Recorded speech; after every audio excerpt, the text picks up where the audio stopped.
تبارك الذي نزل الفرقان على عبده ليكون للعالمين نذيرا۔ حضور اقدس صلی اللہ علیہ وسلم نے ایک مرتبہ اپنے چچا حضرت عباس رضی اللہ تعالی عنہ سے فرمایا، یا عباس یا اماہ الا اوتی کا، اے عباس اے میرے چچا، کیا میں تمہیں ایک عطیہ کروں، ایک بخشش کروں، ایک چیز بتاؤں، تمہیں 10 چیزوں کا مالک بناؤں؟ جب تم اس کام کو کرو گے تو حق تعالی شان تمہارے سب گناہ، پہلے اور پچھلے، پرانے اور نئی غلطی سے کیے ہوئے اور جان بوجھ کر کیے ہوئے، چھوٹے اور بڑے چھپ کر کیے ہوئے اور کھلم کھلا کیے ہوئے، سبھی معاف فرما دیں گے۔ اور وہ کام یہ ہے کہ 4 رکعت نفل نماز صلاۃ التسبیح کی نیت سے باندھ کر پڑھو۔ ہر رکعت میں جب الحمد اور سورت پڑھ کر فارغ ہو جاؤ تو پہلے سبحان اللہ والحمد للہ ولا الہ الا اللہ واللہ اکبر 15 مرتبہ پڑھو۔ پھر جب رکوع کرو تو رکوع کے اندر 10 مرتبہ یہی کلمہ پڑھو۔ پھر جب رکوع سے کھڑے ہو جاؤ تو کھڑے ہونے کی حالت میں 10 مرتبہ پڑھو۔ پھر سجدے میں 10 مرتبہ، پھر جلسے میں 10 مرتبہ، پھر دوسری سجدے میں 10 مرتبہ، پھر دونوں سجدے سے فارغ ہو کر کھڑا نہیں ہونا ہے بلکہ بیٹھ کر 10 مرتبہ پڑھو۔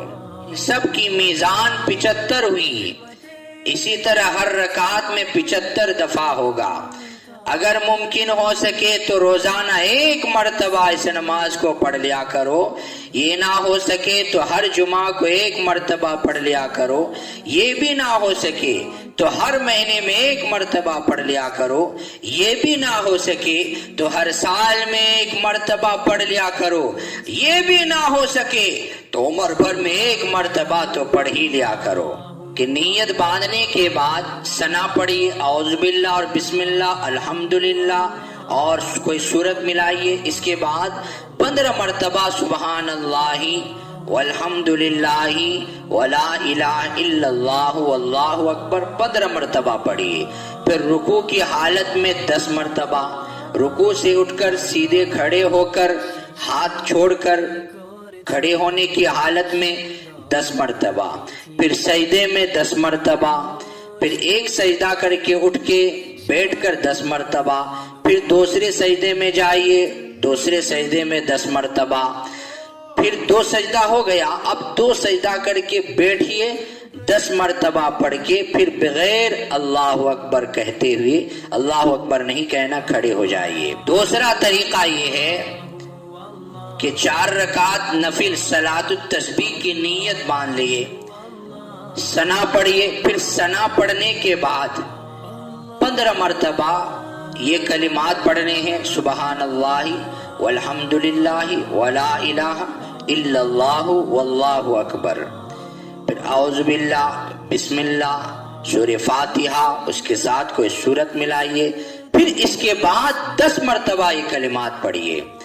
پھر رکوع میں 10 مرتبہ، رکوع سے کھڑے ہو کر 10 مرتبہ، پھر پہلے سجدے میں 10 مرتبہ، پہلا سجدہ کرنے کے بعد جب بیٹھتے ہیں اس وقت 10 مرتبہ، پھر دوسرے سجدے میں جا کر 10 مرتبہ۔ اب دوسرا سجدہ کر کے فوراً کھڑا ہو جانا ہے، دوسرا سجدہ کر کے بیٹھ کے نہیں پڑھنا ہے بلکہ سیدھے کھڑے ہو جانا ہے۔ پھر سیدھے کھڑے ہو کر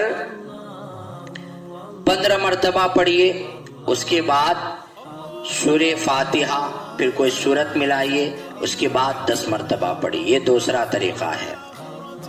اگر کسی کو سمجھ میں نہیں آیا تو نماز کے بعد پوچھ لے ہم سے۔ صلاۃ التسبیح بڑی اہم نماز ہے کیونکہ نبی اکرم صلی اللہ علیہ وسلم نے کس قدر شفقت اور اہتمام سے اس کو تعلیم فرمایا ہے۔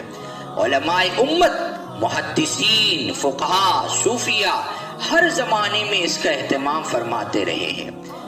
امام حدیث حاکم رحمت اللہ علیہ نے لکھا ہے کہ اس حدیث کے صحیح ہونے پر یہ بھی دلیل ہے کہ تبع تابعین کے زمانے سے ہمارے زمانے تک مقتدی حضرات اس پر مداومت کرتے، یعنی استقامت کے ساتھ پڑھتے تھے اور لوگوں کو تعلیم دیتے رہے ہیں، جن میں عبداللہ بن مبارک رحمت اللہ علیہ بھی ہے۔ یہ عبداللہ بن مبارک امام بخاری رحمت اللہ علیہ کے استادوں کے استاد ہے۔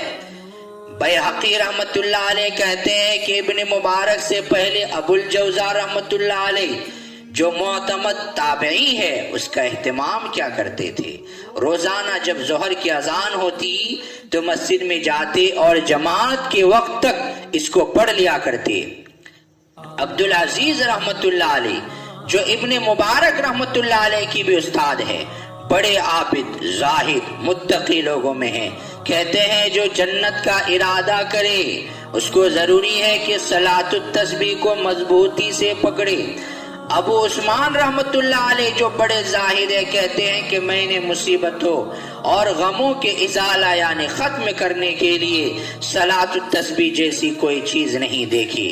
علامہ تقی سبکی رحمت اللہ علیہ فرماتے ہیں کہ یہ نماز بڑی عام ہے، بعض لوگوں کے انکار کی وجہ سے دھوکے میں نہ پڑنا چاہیے۔ جو شخص اس نماز کے ثواب کو سن کر بھی غفلت کرے وہ دین کے بارے میں سستی کرنے والا ہے، صلح کے کاموں سے دور ہے، اس کو پکا سچا مسلمان نہ سمجھنا چاہیے، اس کو پکا آدمی نہ سمجھنا چاہیے۔ مرقات میں لکھا ہے کہ حضرت عبداللہ بن عباس رضی اللہ عنہما ہر جمعہ کو پڑھا کرتے تھے، اسی لیے آپ حضرات سے میری درخواستیں ہیں کہ آپ ہر جمعہ کو پڑھیے، یا پھر آپ ہر مہینے میں پڑھیے یا سال میں پڑھیے یا پوری زندگی میں کم سے کم ایک مرتبہ تو پڑھ لیا کرے۔ یہ آپ علیہ الصلوۃ والسلام کی تعلیم ہے۔ اللہ رب العالمین ہمیں اور آپ کو صلاۃ التسبیح کی نماز پابندی کے ساتھ پڑھنے کی توفیق نصیب فرمائے۔ وآخر دعوانا